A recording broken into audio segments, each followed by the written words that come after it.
Welcome back from that report. And in fact, that was a report I just captured the experiences in the last 5 days of the protest. Today is day six of the end bad governance protest, as it is termed. And there have been some very unfortunate incidences. And of course, there have been some gains from the protest. This morning, our guest is going to take us through understanding the difference between protest and a riot. Because one is forced to wonder, are we seeing a protest or is this a riot that we are experiencing?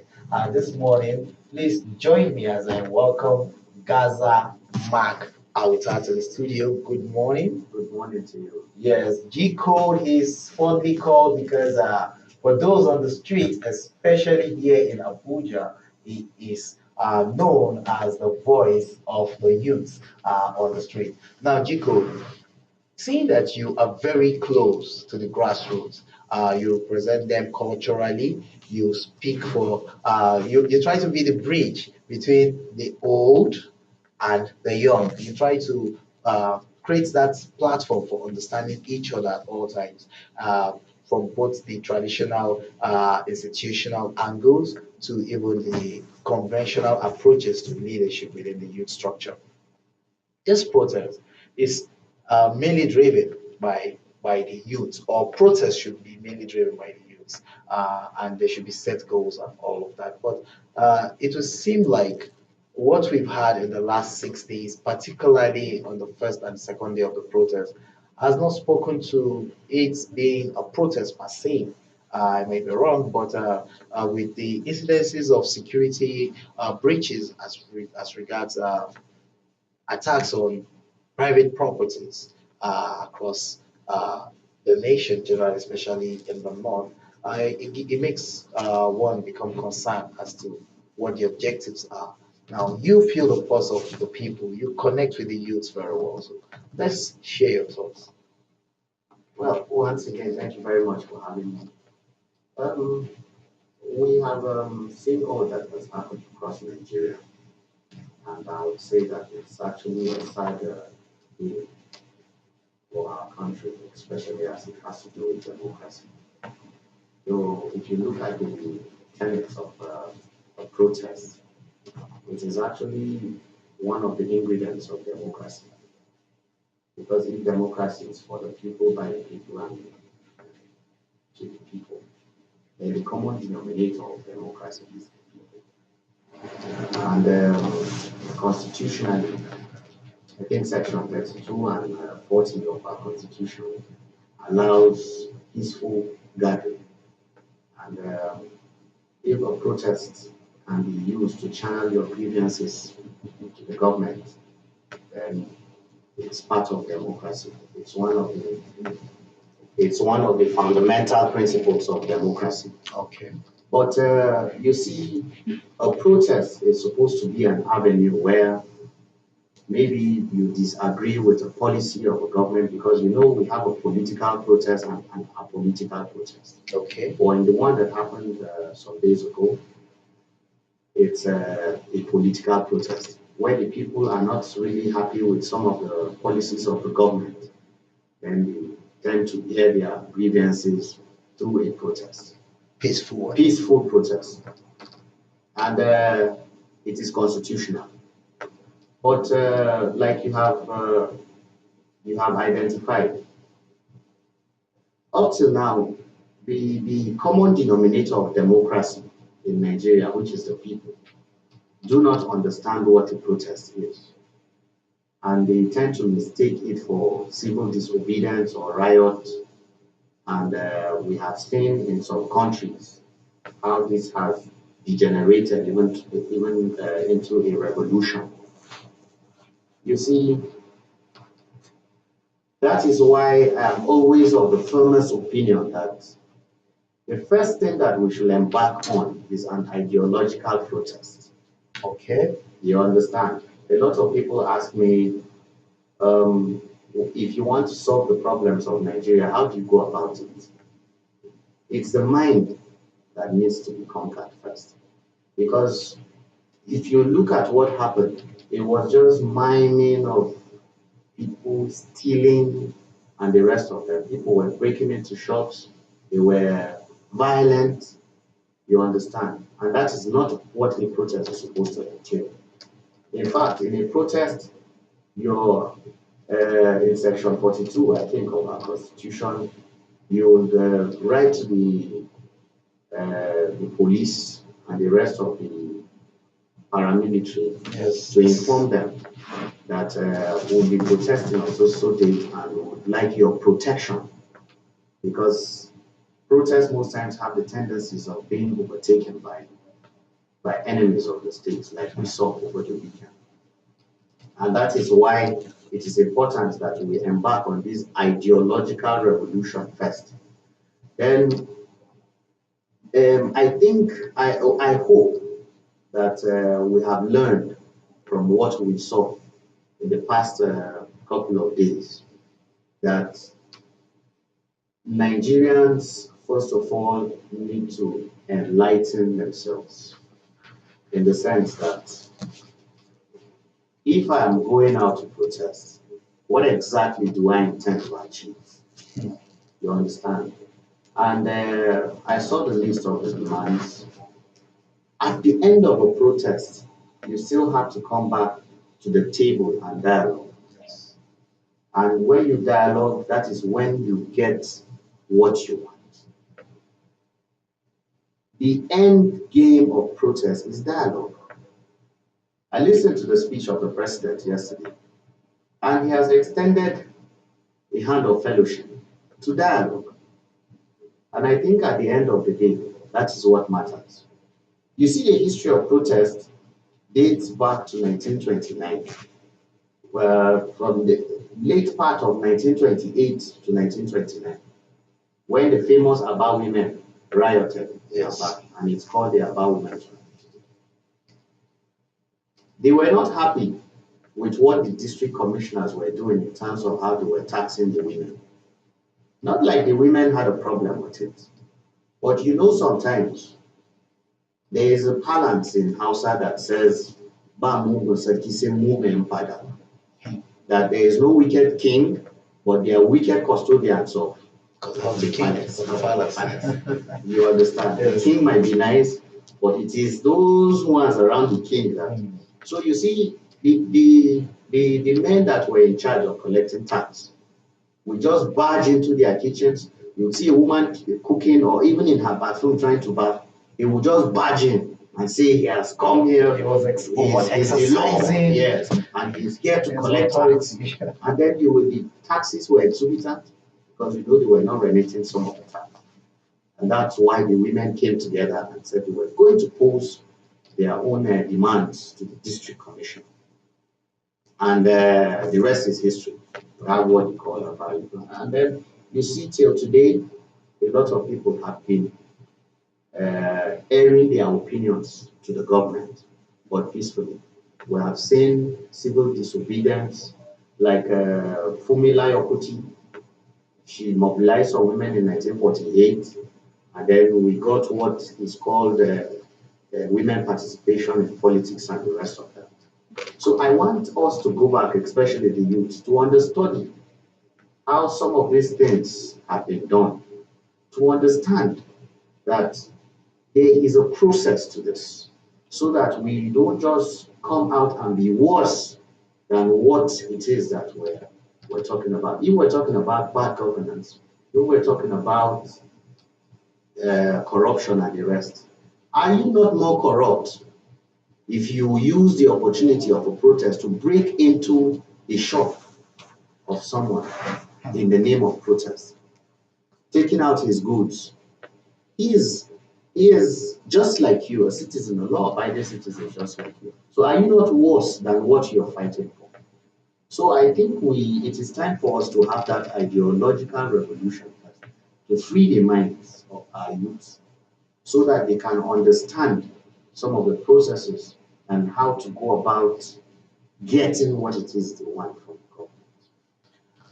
I would, yeah, I agree with you totally, especially given the fact that Nigeria, especially our youths, there is a dearth of education, information, and enlightenment in terms of what they are supposed to do in the democracy. We still have people who do not even understand why they should vote or not vote. But we will continue this conversation. Let's quickly see this report that one of our reporters have put together during the protest. Let's watch. Welcome back, and that was a very ugly situation in Gwagwalada there, given the fact that we saw how they blocked the road, thereby making it impossible for other road users to be able to move freely. We saw how people in their cars, shops, and all of that was being looted, and it's instructive to say that these are not by any means the standard by which a protest is defined, or is it? Not at all. You see, it still boils back to what I said earlier about the involvement of the citizenry and the enlightenment of the citizenry. And that is why I think this should be uh, it should be an opportunity for the government to come in to understand that there is a wide gap between the government and the people. Because I do not understand how, if some of this infrastructure are our commonwealth, because the infrastructures are built from the tax that is collected and the revenue that is generated from Nigeria. So it's as good as you're destroying your own property That's true. because it's our own collective commonwealth. But that divide, there is a lacuna between the government and the people. And it's important for that lacuna to be filled. I'll give you an example. What caused the French Revolution? It was because Antoinette then, who was, I think, the French Prime Minister then, she heard that there was a protest going on. And then she asked, why were the people protesting? And then they told her that the cost of bread had risen. So she said, if they cannot afford bread, let them eat cake now. So you see the divide, not knowing that cake is even more expensive than bread. So, but just because she had locked herself in what is called an isolation tower, a leader gets to a point where he's locked in an isolation tower, is cut off from what is happening with the people. And that is what caused the famous French Revolution. And then we have what we have today. So I think it is important for the government to come clean to the people, to help them understand. It's just if I'm in a house, I'm the father of the house and I have children. Let's say every morning I will have what my father used to call a rich breakfast, a buffet. Every child will come and enjoy the buffet. But then my salary is no longer, it cannot afford all these things. What do? Do I borrow to continue with the buffet in the house, or I call my children and sit them down and tell them and explain to them that where we used to get all these things is no longer visible. So I think we need to cut down on some things. And then they understand. And then they say, oh no, Daddy, you are very correct. If that's, they will even start giving you suggestions on what and what to cut. But when there is a gap between the, the leaders and then the citizens, that is where there is a problem. Look at Nigeria, for example. Our budget, 68% of our budget services are debt loans. We're left with what percentage to tackle infrastructural and then the recurrent part of the budget. So if we're being very honest with ourselves, Nigeria had gotten to the point where she was borrowing to fund her budget. So, and a president comes and says, we can no longer pay subsidy if we are going to borrow to pay subsidy. And some of the PMS that was being subsidized, most of these products were channeled to some West African countries to be sold. So it wasn't even servicing Nigeria. Subsidizing the entire West African country. So what I just think the presidency needs to do is to come clean and explain to Nigerians properly that we are in in an economical mess and we need to cut down.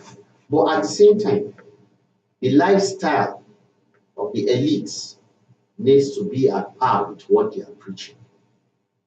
So that if you're telling the populace that they should sacrifice, then there should be sacrifices that will be made by the elites too. So you don't tell us to sacrifice.